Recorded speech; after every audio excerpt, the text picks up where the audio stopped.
অনেকে বলছে যে রবিবার দিন এবং একাদশীর দিন তুলসী বৃক্ষে জল প্রদান করা যায় না, কেননা একাদশীর দিন নাকি তুলসী মহারানী উপবাস করেন, অর্থাৎ তুলসী মহারানী ভগবান কৃষ্ণের প্রেয়সী, সেই জন্য তিনি একাদশী ব্রত পালন করেন।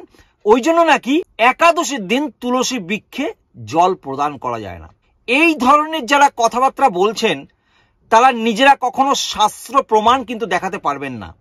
ওনারা নিজেরাও নরকগতি হবে, আপনাকে হাত ধরে সঙ্গে করে নিয়ে যাবে নরকগতি করবার জন্য, দল ভারী করার জন্য। আসুন আজকে শাস্ত্র প্রমাণ সমেত আলোচনা করব। কামিকা একাদশী প্রসঙ্গে ভগবান শ্রীকৃষ্ণ যুধিষ্ঠির সংবাদে উল্লেখ আছে, এটি ব্রহ্মবৈবর্ত পুরাণে উল্লেখ আছে।